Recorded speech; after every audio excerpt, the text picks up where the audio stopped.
Dr. Abdul Qadir Khan, brilliant scientist, trusted colleague, nuclear spy. There's no doubt that A.Q. Khan has made the world a much more dangerous place.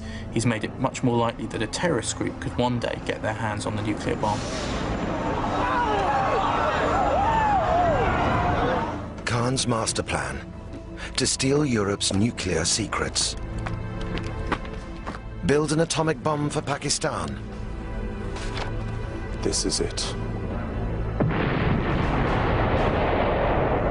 And set up a smuggling network to sell those secrets on to Middle Eastern states, from Libya to Iran.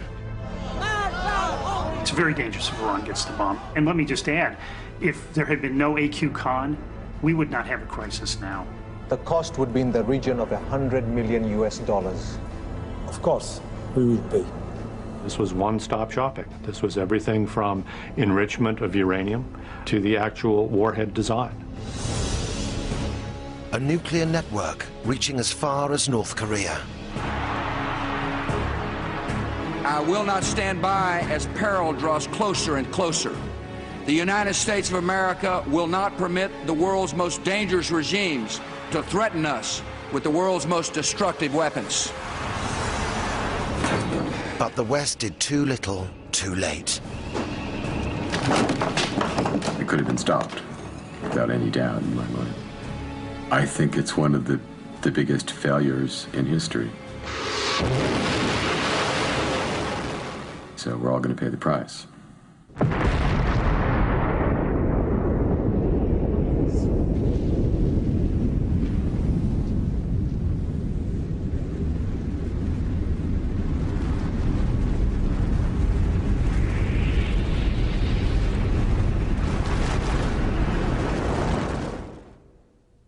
The mastermind behind the biggest global nuclear smuggling ring, A.Q. Khan, is accused of being the most dangerous man in the world.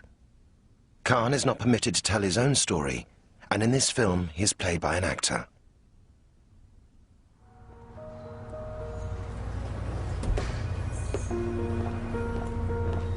"35 years ago, Pakistani scientist Abdul Khan set out on a path to power and notoriety.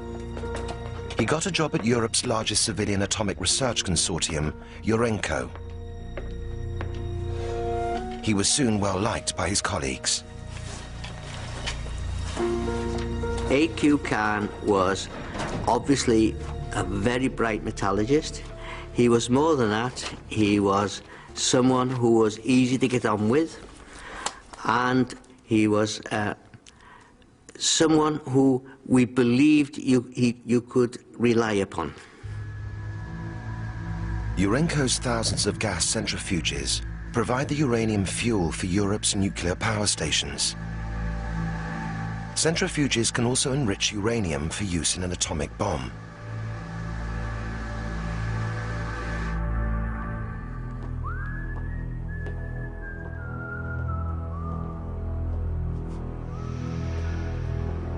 Known to the Pakistani Secret Service as Agent Karim, Khan was on a spying mission. He was forbidden access to all classified material, but security was lax.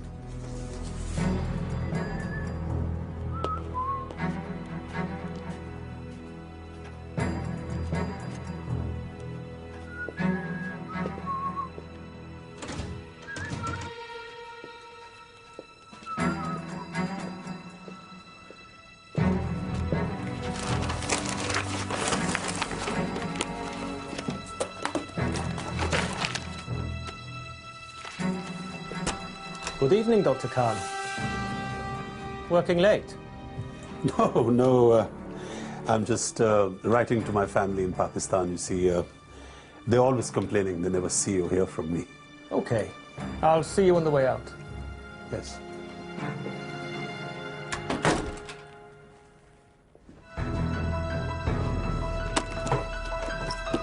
Still unsuspected, Khan flew to Pakistan at Christmas 1975. He took with him his Dutch wife and their 2 young children. He wrote to his employers saying he had contracted yellow fever, and then he never came back. And it would take the Dutch years to discover what Khan had stolen and why.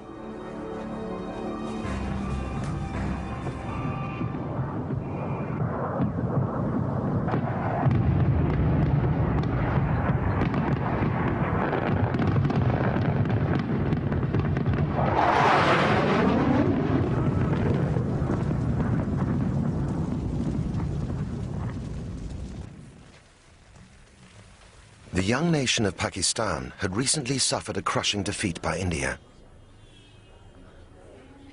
Khan's own family were Muslim refugees from India, and he looked to the Islamic Republic as a safe haven. Khan vowed his country would never be humiliated again.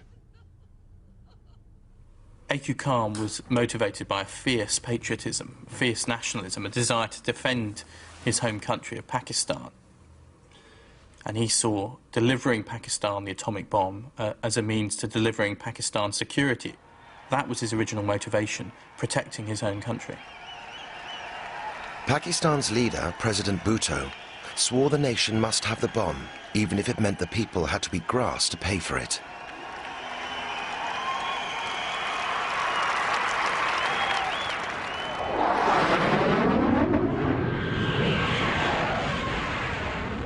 It was a terrifying prospect. An atomic arms race in one of the world's most volatile regions. The next war between India and Pakistan could lead to a nuclear holocaust with global fallout.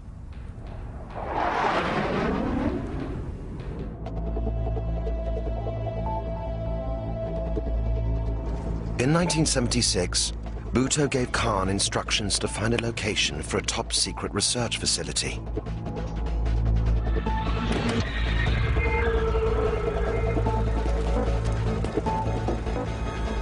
The code name was Project 706.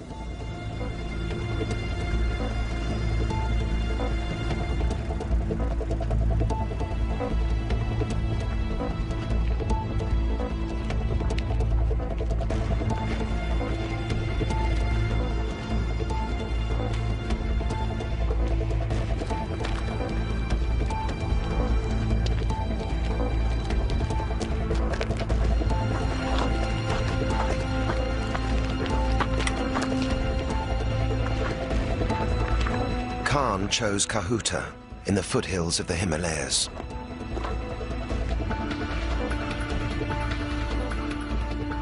This is it. This is where we will build the plant. His task, to deliver Pakistan's nuclear bomb, the first in the Islamic world.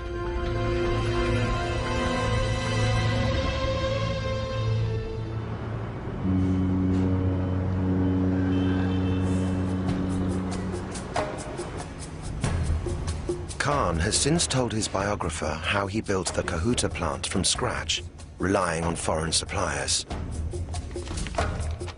I took full advantage of the willingness of Western companies to do business and decided to buy from the open market. And there were plenty of takers, nuclear profiteers, happy to exploit the lax export regulations in exchange for a fat profit. Perfect times. They begged us to purchase their goods.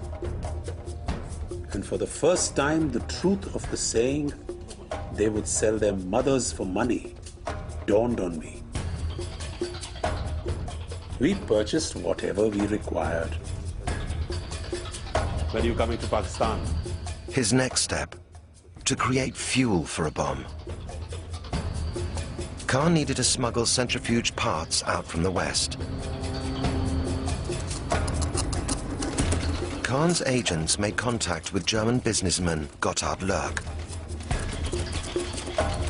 In this film, all dramatizations of members of the Khan network are based on intelligence reports and legal documents. These are the details of what we require. There should not be a problem. We supply this technology to many customers. And delivery?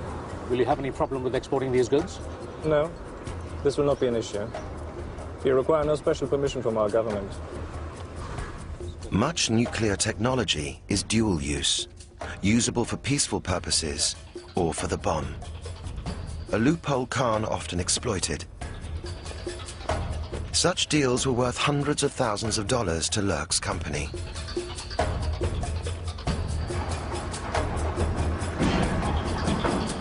And with contacts all over Europe, Khan's bomb project rapidly accelerated. They were operating throughout Western Europe, to some degree in the Middle East. They had people all over the place. It involved a number of businessmen, friends of A.Q. Khan's from his days in Holland and Germany, and many, many others. You know, they would purchase things using false end users, multiple transshipment points to disguise the fact of the ultimate destination being Pakistan. It was a very sophisticated operation. In the 1980s, the Dutch Secret Service launched an inquiry into Khan. His former colleagues at Urenco realized the enormity of his betrayal. He took the drawings of at least 2 designs of centrifuge from the Netherlands.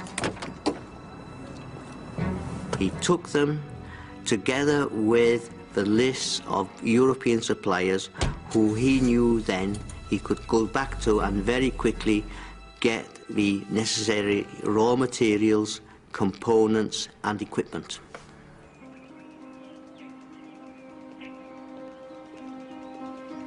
In 1983, the Dutch charged Khan with nuclear espionage. Khan protested his innocence to the press. It was the most concerted and vicious campaign ever launched against anybody since the Second World War.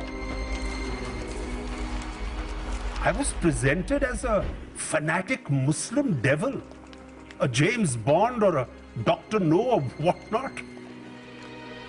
The Dutch initiated a false and concocted case against me without my knowledge. The Dutch sentenced Khan to 4 years in jail. But in a curious turn of events, the legal papers were never served correctly, and Khan was acquitted on a technicality.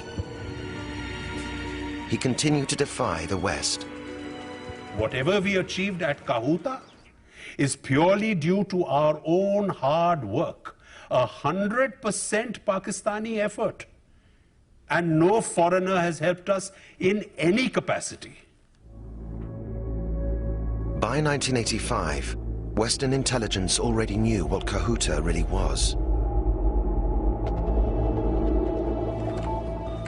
A CIA report from that year has been recently declassified.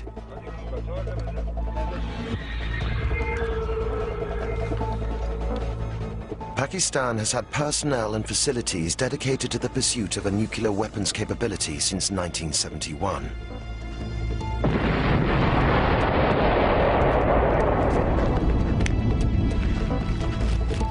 These resources are involved in the design, fabrication, and testing of high explosives and nuclear weapons parts. The West pressured Pakistan to cease their nuclear program.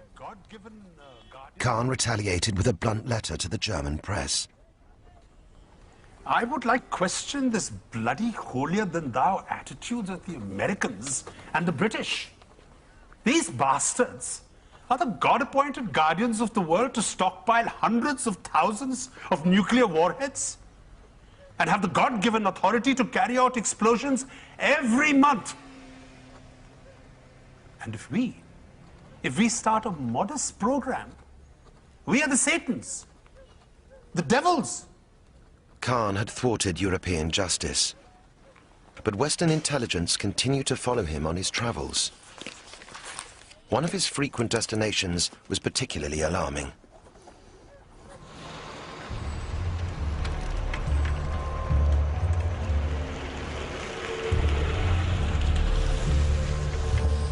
China. Assalamu alaikum. Neha, very good to see you. What business did Agent Karim have with a communist superpower with the world's 3rd largest nuclear arsenal?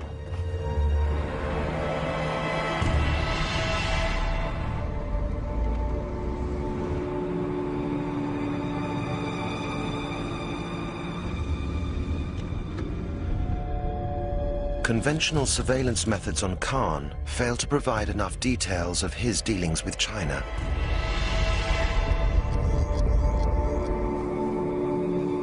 So the CIA mounted a bold operation, which they still refuse to discuss in detail.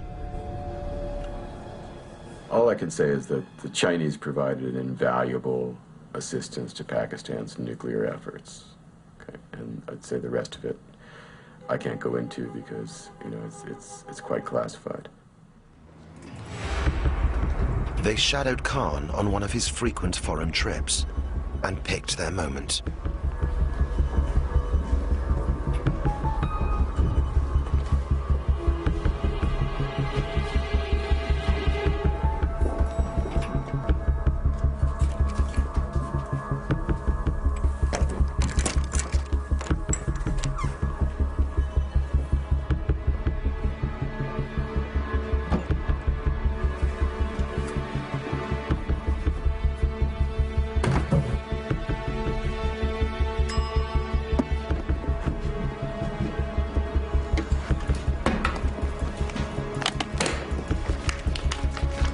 I had asked someone to book me a plane ticket to Islamabad.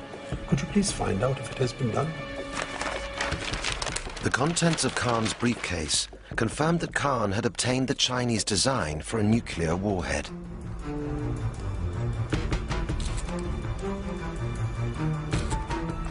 They need your passport number, please? Yes.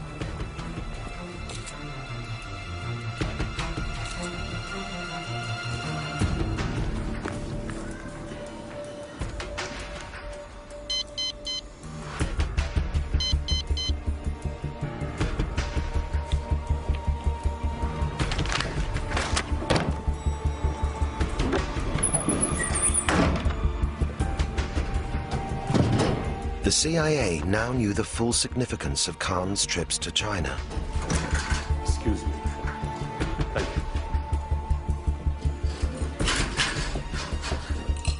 you. The nuclear weapons design, which the Chinese provided Khan, was vital because it was a tested design. It was a design that the Chinese had already found to be working and usable. And it was also a design for a bomb that could be fitted onto a missile and therefore could be delivered anywhere. Khan was also working on missiles, as well as nuclear fuel, and now weapons design. So if you put that together, Khan really had everything you needed for a deliverable nuclear bomb. It was a major breakthrough for intelligence, but stopping Khan was now no longer a priority.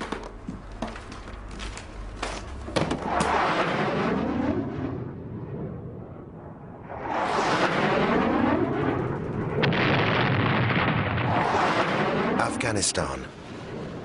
Throughout the 1980s, a bloody battleground for invading Soviet troops and the fundamentalist Islamic resistance.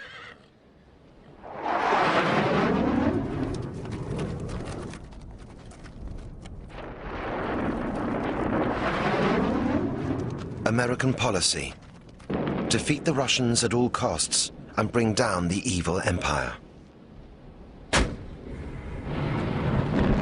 And they needed a regional ally.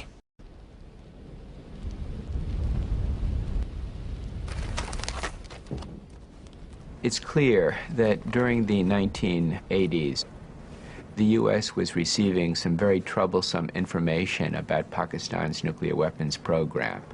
At the same time, of course, the U.S. was depending on Pakistan as a conduit of assistance to the Mujahideen in Afghanistan, in the hope of evicting the Soviet Union from Afghanistan. So even though the U.S. was aware of a number of these activities, it was very reluctant to come down very hard on Pakistan. Khan took full advantage of Pakistan's change in status. By the mid-80s, such was his confidence that his network even started to operate in the United States. Khan was after hardware to update his uranium centrifuges, but it was a step too far.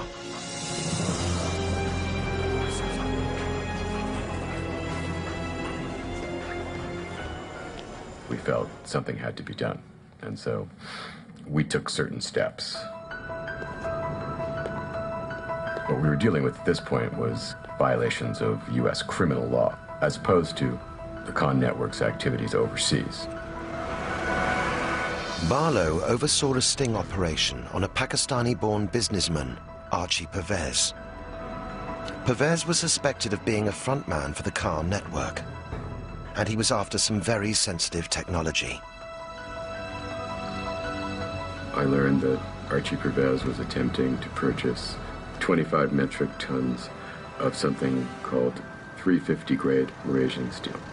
Malaysian steel is an export-controlled, ultra-strong steel, which has very, very limited uses.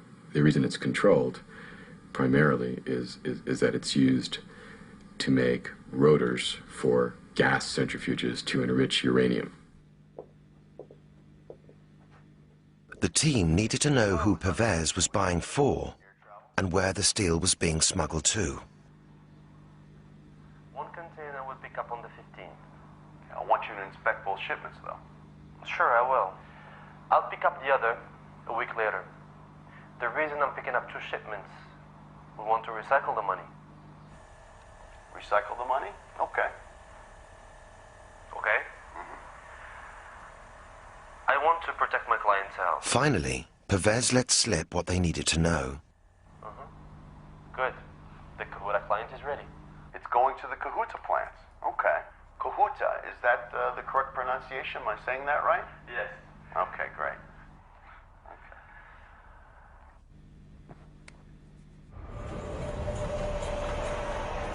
Pervez had no idea it was a sting.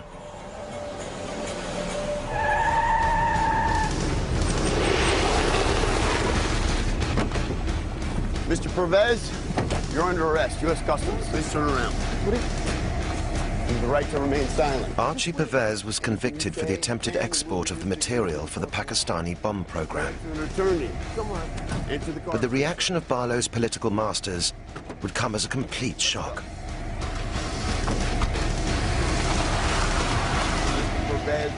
The arrest caused a massive firestorm in Washington here. You know, the Congress was up in arms because they just approved $4.2 billion of aid to Pakistan, and suddenly this happens. And so, you know, there were demands for a hearing, and I was sent down by the CIA to testify in a closed session hearing. The congressmen were very angry over this. Barlow's operation had come at the wrong time for Washington. Maintaining the alliance with Pakistan in the Afghan war against the Russians was more important than disrupting the Khan smuggling ring. My agency career was basically ruined. I became a traitor in the view of some people who were running the Afghan war. It's been the most damaging experience I've ever had in my life. You know, it's affected my personal life, my career, you know. It's had a profound effect. It's really intolerable. In 1987, the very year the CIA was warned off from pursuing Khan, he expanded his operations into the Middle East.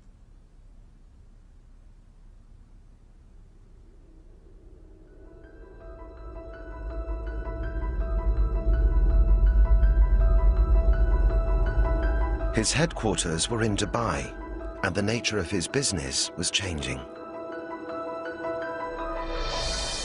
The network was employing frontmen like BSA Tahir. Yes. A young, ambitious Sri Lankan, he ran a respected computer business, the SMB Group. We can guarantee on-time delivery and offer a full technical support. We would prefer a cash payment upfront, but you can pay by check. SMB Computers. The cost. The cost would be in the region of, say, 75,000 US dollars. Not a problem. Good to do business with you. Assalamu alaikum, beta. Assalamu alaikum. How are you? Very well. Welcome to Dubai. Thank you, thank you. Tahir, often described as Khan's surrogate son, would rise from a lowly position in the procurement network to become the key figure after Khan himself. Are you ready to retreat? Not yet. Good. From Dubai, Khan plotted his next move. Dealing directly with Middle Eastern regimes hostile to the West and in the market for nuclear weapons.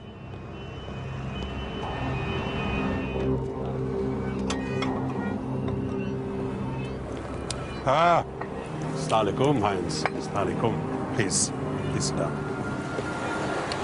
Said beta, I would like you to meet a friend of mine, Mr. Heinz Mabus. German businessman Heinz Mabus had already sold technology to the Iraq nuclear bomb program. Now, I thought it's very important that the two of you should meet, because Heinz understands, well, perhaps more than anyone, the nature of our business. The West completely missed that in Dubai, Khan and his associates were not just buying, they were selling. It was a catastrophic failure of intelligence. In the 1980s, the US, the UK and other countries were watching the Khan network in terms of building Pakistan's own bomb. In the 1990s, Western intelligence agencies lost track of Khan. They really didn't appreciate what he was doing. They didn't understand that he'd made a shift from building Pakistan's own bomb to being a salesman. It would be years before the West obtained the first evidence that Khan was selling.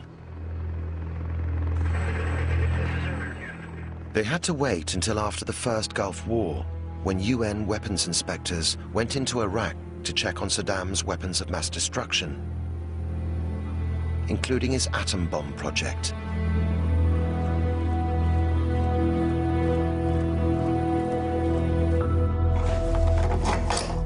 At a chicken farm in the Iraqi desert, they uncovered a treasure trove of documents.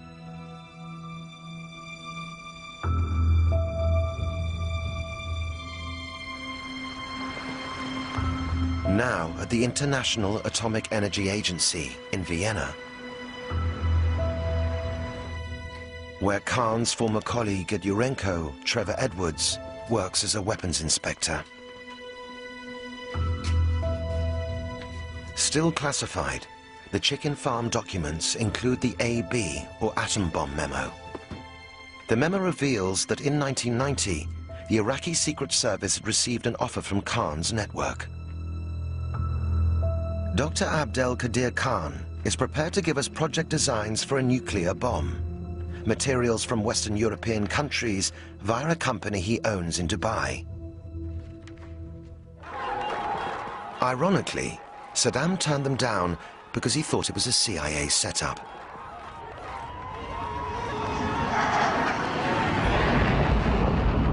Yet Saddam's regime would eventually be destroyed by the Americans and British, claiming he had weapons of mass destruction.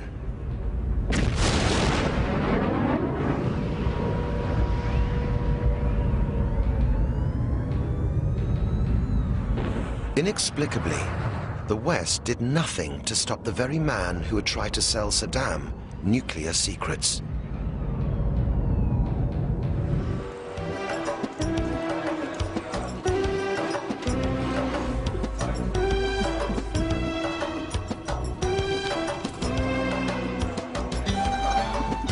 And so during the 1990s, Khan and his network were allowed to become very rich on the proceeds of successful sales to other clients the West knew nothing about.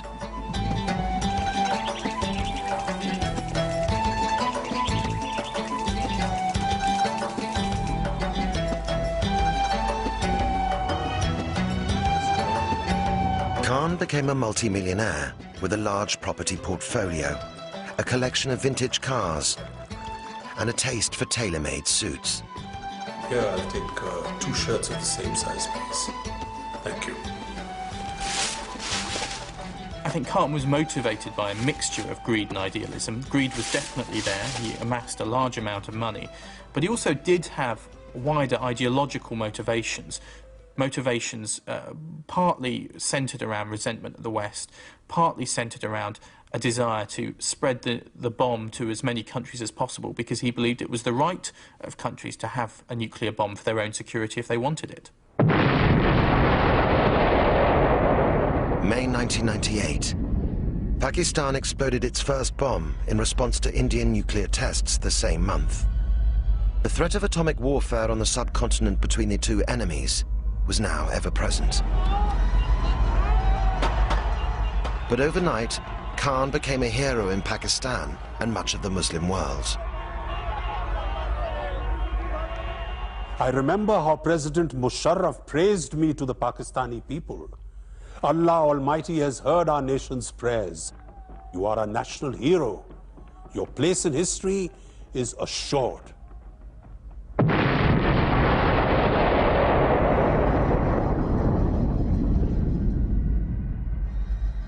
I think the ultimate event was the test in 1998. It was a clear-cut signal to their Islamic brothers that it could be done, and it's been stated by A.Q. Khan and other leaders in Pakistan from the beginning that this was not just the Pakistani bomb, that this was the Islamic bomb. And, you know, I think that that's something of grave concern. A.Q. Khan was instrumental in Pakistan getting the bomb, which has heightened the chance of nuclear war in South Asia. Also, you have to worry that a future government may become fundamentalist and then may use its nuclear arsenal to confront the West and become much more provocative and aggressive. So you have to worry a great deal about the nuclear assets in Pakistan. The research laboratories at Kahuta now began brazenly advertising nuclear technology at international arms fairs.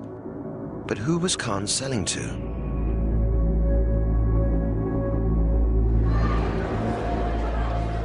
There were a number of warning signs that Khan might have been up to something more dangerous. There were signs from Khan's unusual travel. He was travelling to a lot of countries around the world where it wasn't clear exactly what he was doing. One of these countries was the brutal communist dictatorship of North Korea, which was actively seeking nuclear weapons. The Koreans provided Pakistan with missiles for their atomic arsenal.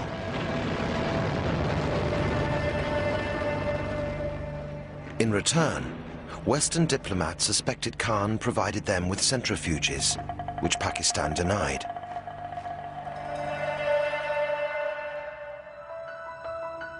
As concerns grew in the late 1990s, intelligence on Khan was made top priority. A joint task force was set up between MI6 and the CIA. It was agreed between the two sides that they'd share everything, but that it would be a very small team and that no one outside the teams would be told about what they were doing. The task force concentrated on Khan's activities in Dubai and the Middle East, and made a shocking discovery. For a valued customer as yourself, I think it is important that we should meet in person. And of course, Khan's network was dealing with one of the West's sworn enemies, Colonel Gaddafi. Libya had orchestrated terrorist attacks against the West, including the Lockerbie atrocity, which cost 270 lives. The intelligence team knew Libya wanted to buy nuclear weapons materials and suspected Khan was prepared to sell them. The question was, what to do about it? We had to make a decision. Do we stop this activity or do we watch it longer in the hope of understanding it better so that when we moved against it, we could take it out by the roots? And it was clearly the preference in Washington to watch it, track it better. And when we understand it better and feel we can eradicate it more completely, to take action only then.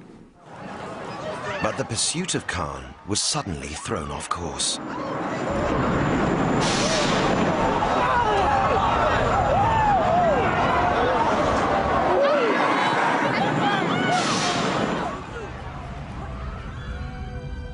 "9/11 strengthened Khan's position, just as the Soviet invasion of Afghanistan had done 20 years earlier.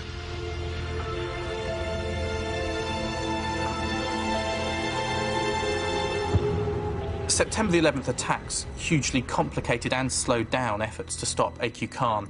That's because all of a sudden Pakistan was a very important ally for the United States. The US needed Pakistan's help in going after al-Qaeda and going after Osama bin Laden.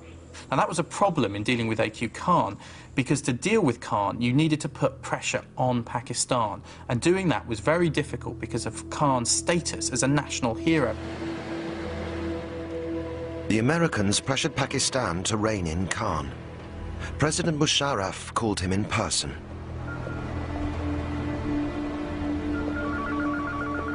Arey, salam alaikum, Musharraf Saab. This is indeed an honor. Nothing, President Saab. This is a routine trip. I do it so often, and you know that there is no problem. There's nothing to be worried about.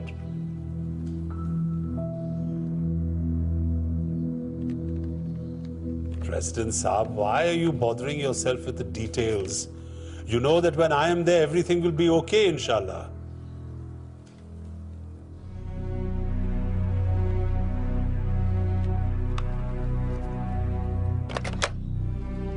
Despite the warning, Khan continued to sell Pakistan's atom bomb technology. But his cover was about to be blown.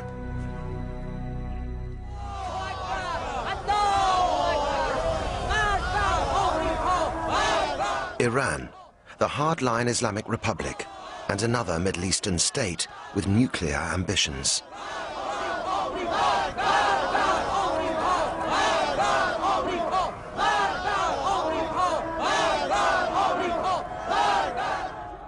In 2002, an Iranian exile group revealed to the world the existence of an unknown uranium enrichment facility.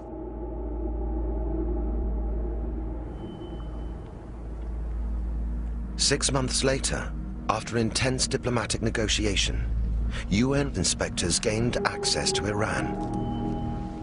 We've reconstructed their investigation.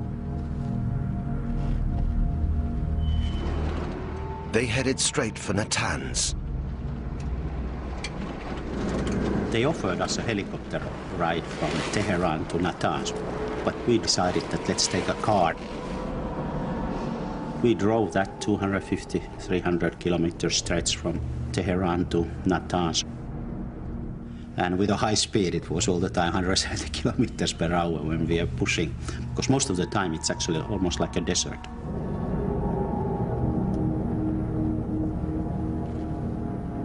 When you get there, you realize that the whole complex is very secretive. The major plant will be underground once it's built. It's not yet built, but once it is built, it'll be underground. And above ground, there is a pilot plant under construction. The inspectors were taken to a conference room and presented with details of the enrichment program.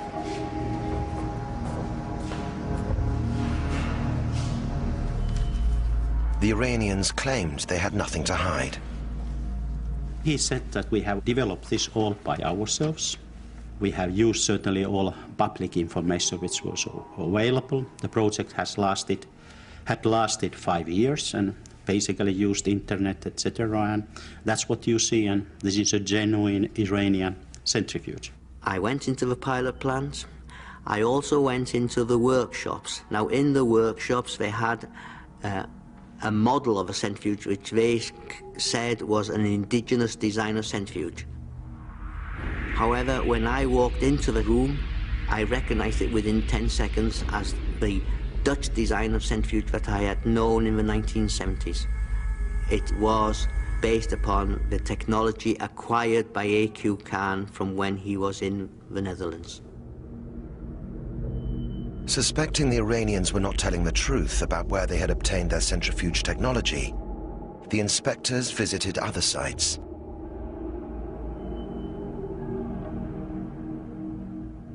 The Iranians claimed that this was just an old watch factory. Their investigation was to reveal far more. There were boxes and cartons piled up against the windows and piled up against the doors.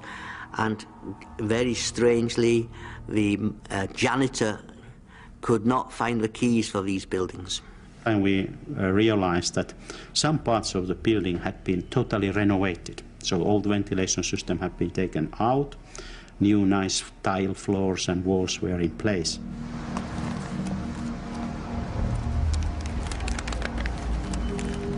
The swipe samples later revealed traces of uranium. The site Kalai had been used for attempted enrichment.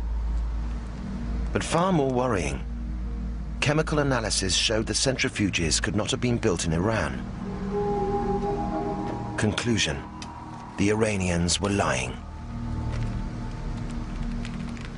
Then they had to do a hard choice. Either stick to their previous explanations and just say, we don't know where it comes from, or you come with the explanation. And they decided to go for explanation. And then the story started to unravel, because then they said that actually it was not entirely genuine. We had got technology from abroad. To the astonishment of the inspectors, the Iranians confessed. They had held a series of meetings with the Khan network starting 16 years before, in Dubai in 1987. Khan had 3 trusted lieutenants at the 1987 meeting. Tahir, his uncle Mohammed Farouk, and the German businessman Heinz Mabus. Gentlemen, Dr. Khan sends his apologies that he cannot be here in person, but he sends his best wishes and assures you that we are more than capable of meeting with your request. Please. Now, what you see in front of you are the blueprints for the P1 centrifuge for uranium enrichment. The designs are European and have successfully been built by Dr. Khan in Pakistan, where they are fully operational. So, gentlemen, it's simply a matter of how much you're willing to pay.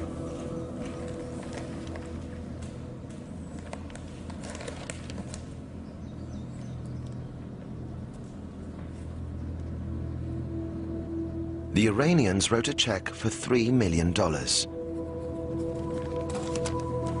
Please. Tahir's uncle, Mohammed Farouk, took it straight across town to make sure it wouldn't bounce.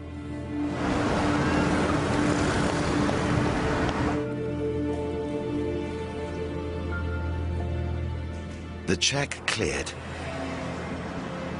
Khan had helped Iran along the road to nuclear power. Gentlemen, we are in business. Business with you. Good to do business with you. The Iranians also revealed that later, Tahir sold more centrifuge designs and components. Price, several $1 million, paid in cash. Clearly, the U.S. was looking in the wrong place. The Pakistani-Iranian link was off our radar screen. We were just not aware of what was taking place in that channel. And I think that was a considerable failure of intelligence. It was now known that Khan had tried to sell to Iraq. There was no hiding the fact that Khan had sold to Iran, and details of even more lucrative deals were about to emerge. Libya. In a dramatic twist in 2003, Libyan leader Colonel Gaddafi announced he wanted to end years of international isolation. The bargaining tool, a promise to give up his ambitions for nuclear weapons. Months of secret talks followed, but the joint MI6-CIA operation had set its sights on stopping Khan once and for all. This group divided up the targets. They divided up the businessmen in the Khan network and agreed which of them would target each of those businessmen to try and turn them, to try and get information from them, to try and eavesdrop on them. And they soon got a breakthrough implicating Libya.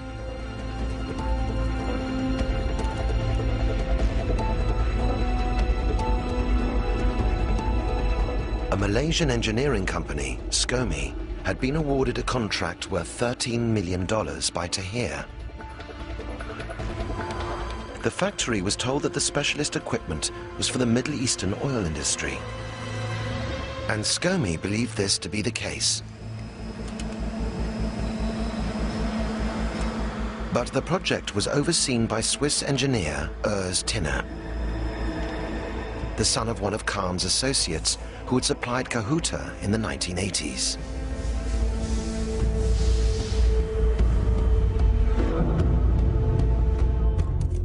The MI6 CIA team activated a double agent at the heart of the Kahn network. He provided the evidence they needed. The Malaysian factory was building centrifuge parts for the Libyan atomic bomb.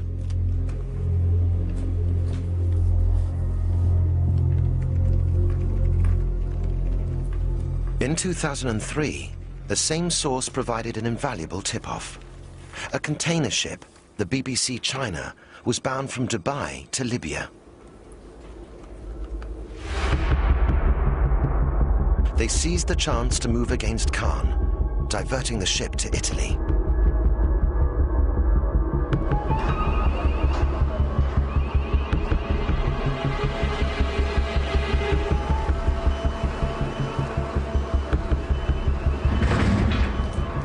Here, a joint team of CIA and MI6 weapons experts waited to examine the cargo.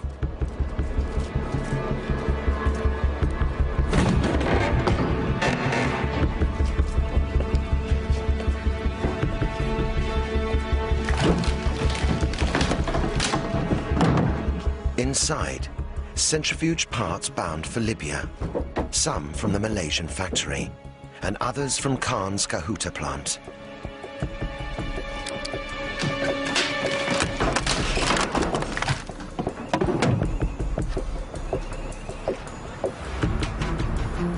Libyan diplomats were urgently summoned to London.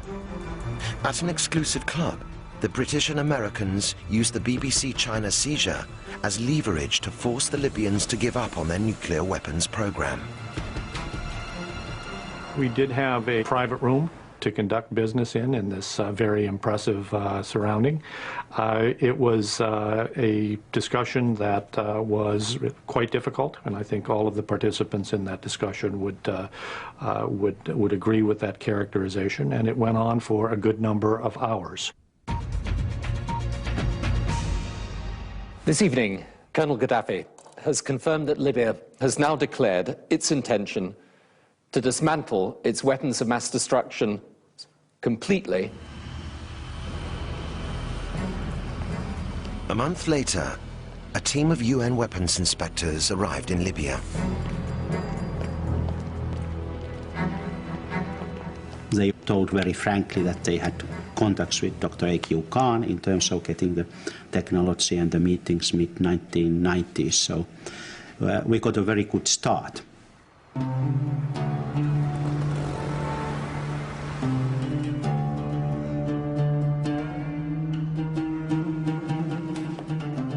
The Libyans revealed they held a series of meetings with Kahn as long ago as the 1990s. In Dubai, Istanbul, and Casablanca.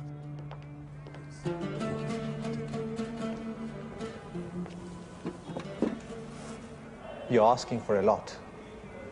Are you saying it's not possible? Of course it is possible. You've come to the right people. There is no reason why what has been achieved in my country should also not be possible in yours. Inshallah. Inshallah. Inshallah. But now we must discuss the costs. For a project of this scale, including production, delivery, and our expertise, the cost would be in the region of $100 million US.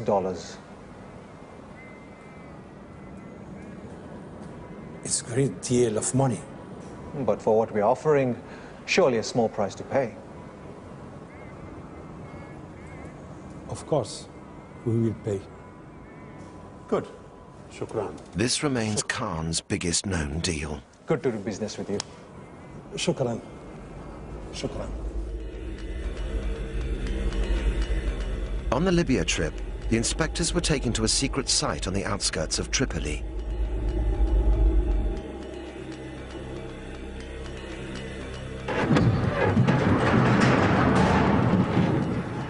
Here they saw for themselves what the Libyans had bought. From the Khan research laboratories in Ceuta, vacuum pumps and rotors for centrifuges. From Malaysia, precision parts manufactured by SCOMI. Perhaps most damning of all, a bag from Khan's tailor. Inside, the Chinese nuclear warhead design. This was one-stop shopping. This was everything from enrichment of uranium to the actual warhead design. The fact that you could go to one place and you could buy basically the capability to produce nuclear weapons was something that had to be stopped. News of the Libyan investigation sent the Khan-Tahir network into panic. Listen to me. Listen. Now, it is vitally important that you destroy everything relating to Libya.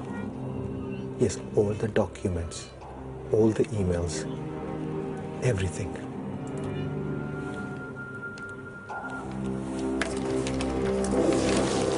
It was not enough. Tahir was soon arrested and interrogated by the Malaysian police. We had several meetings with the Libyans. They asked us to supply centrifuge units for their nuclear program. Some came directly from Pakistan by air. Others had to be manufactured here in Malaysia, also Turkey, South Africa. We were active in Europe too. I arranged for all the components to be shipped through Dubai and also handled the finances. Following his confession, Tahir was remanded in custody in Malaysia, where he remains.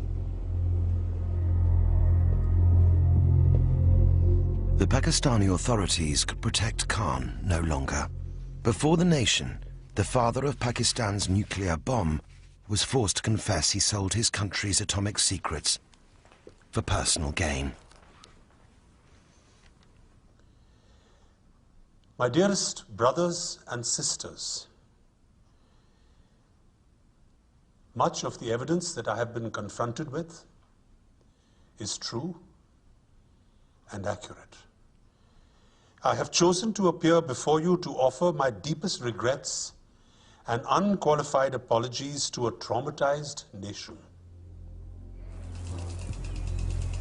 Humiliated, Khan has been under house arrest for 3 years. The Pakistani government insists that Khan, without their knowledge, acted alone in selling nuclear technology to Libya, Iran, and North Korea. But they deny that this aided North Korea's recent nuclear test. The problem is, I don't think that the Pakistani authorities have turned over all the information they have. Iran is claiming that it bought just a certain amount of equipment from AQ Khan and nothing more. It would be good to hear from AQ Khan whether they're telling the truth.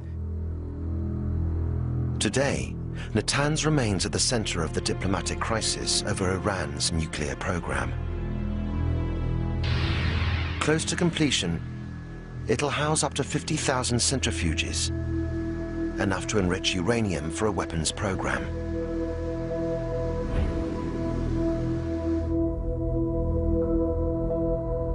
Iran insists that this is for peaceful purposes only. But in Washington, few believe that President Ahmadinejad is telling the truth.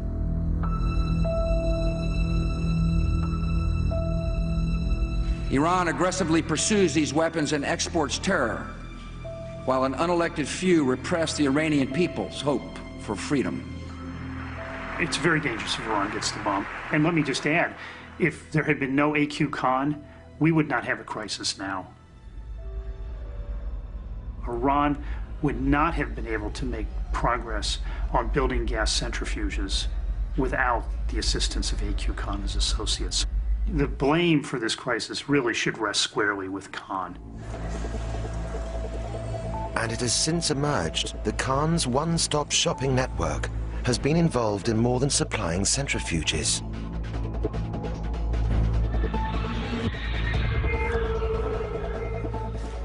In late 2005, IAEA inspectors are looking through some documents in Tehran. They find one set of documents which is particularly interesting. It's a set of documents on how to cast uranium metal into a sphere. Now, what's unusual about this is something you only really need to do if you're making a nuclear bomb. And these documents bear very close similarities to some of the documents that came out of Libya that had been found in the Good Looks Taylor bag. They actually look like they come from the same family, the same set of documents. This immediately points to the suspicion that A.Q. Khan had also provided Iran with some kind of nuclear weapons information, and therefore that the Iranian program was not just peaceful, as the Iranians claim, but might have been geared towards weapons.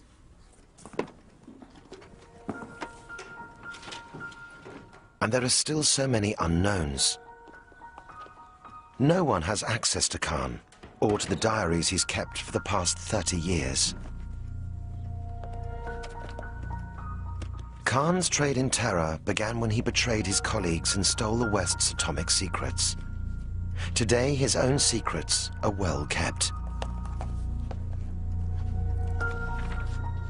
There's just a lot of information that's vital to the security of the West, to the security of the world, that A.Q. Khan has locked away in his head that we don't have access to.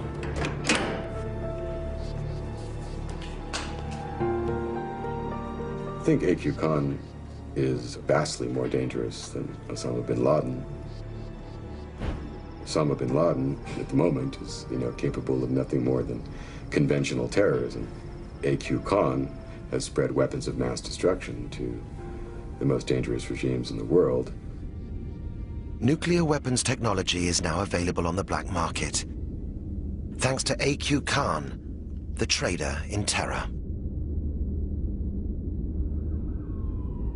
The worst nightmare is that Khan's information will get into the hands of terrorists, or already has, and that it'll be key for them to be able to make a nuclear weapon that destroys one of our cities.